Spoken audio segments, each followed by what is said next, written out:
And Congressman Scott Garrett is here, my congressman. He's furious over the government's financial catastrophe and explains what must be done to address the government's debt. No one in America believes that we can simply borrow our way into prosperity. Then, this debt disaster took years to develop. The federal debt is about the same size as the entire United States economy. Clearly, drastic changes to spending policy are needed. We can't just tax ourselves out of this mess. But who in Congress has the courage to stand for substantial cuts and, in some cases, painful spending cuts? With me now is my own congressman, New Jersey Republican Scott Garrett. Congressman Garrett, it's a pleasure. Welcome back to Freedom Watch. It's a pleasure, as always, to be with you. Thanks for the opportunity. What is the latest on the continuing resolution, that is, an agreement between the President, the Senate, and the House for some temporary money to be spent so the government doesn't shut down on Friday?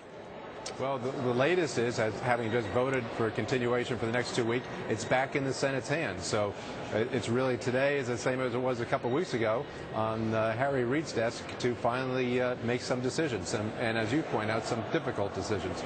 So we wait on him to act.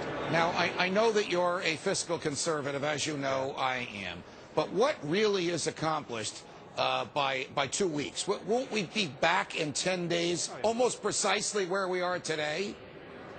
Well, hopefully not the exact same position. Look, the House passed the first CR, as you know, where we put in a $100 billion cut. We lived up to our pledge, as we discussed in the past, and sent it over to the Senate. And what did the Senate do? Well, they basically went on vacation for about a week. And instead of taking that up and deliberating and see whether they could agree to it, increase it, decrease it, or do something else, they went on a vacation for a week and didn't do anything with it. I think that was absolutely the wrong thing to do. It goes to the issue of which party really wants to shut down the government. We don't want to shut down the government, but they're going on vacation and not deliberating. So we're right back to where we were 2 weeks ago, if you will, and it's in their hands, and hopefully they'll do what the American public has asked them to do, send us a bill that would actually cut federal spending. All right. At some point, you're going to be asked to raise the debt ceiling to allow Treasury Secretary Geithner to go out and borrow more money. You know that I've been ranting and raving for months now that this shouldn't be done. I understand the pressures that are on members of Congress to do that. Question, what will the Republican leadership encourage the majority Republicans in the House to do when the president wants to borrow more money? Yeah, well, the Republican leadership has already said that A, they don't want to shut down the government, and B, that they're all about trying to meet the requirements of raising the debt limit.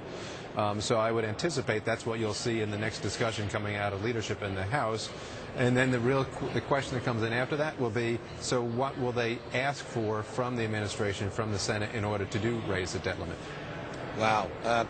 Senator Mike Lee, your colleague as a fiscal hawk, predicted that the government will be shut down, that there will be no agreement, that the Republicans in the House will not give the president and Harry Reid the spending authority that they want. Yeah.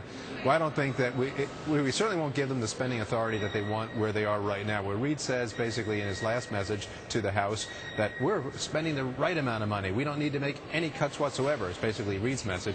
Obviously, the Senate President has not heard from the American public, who says just the opposite. They say that we need to cut spending. So if they send that back to us again, yeah, well, we'll be up against the line at that point in time and realize that they're just not willing to work with us. Congressman Garrett, does the leadership of the House, Speaker Boehner, Leader Cantor, Majority Whip McCarthy, do they understand that they would be leading the minority in the House were it not for people like you and other Tea Party-supported Republicans who were sent to Washington to stop borrowing and to cut spending rather than giving the president a good chunk of what he wants? Right, exactly. If the leadership, and I don't see this happening, we're all of a sudden to agree with the Senate President or the administration, then yes, they'd be leading the minority and not the majority anymore.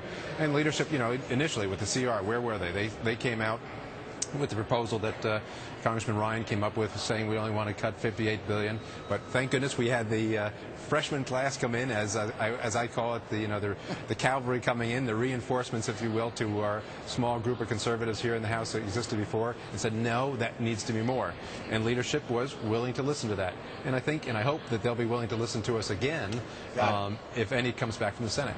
Congressman Scott Garrett from Bergen County and Sussex County, New Jersey. It's a pleasure. Thanks for being here. I appreciate the opportunity, Judge. Take care.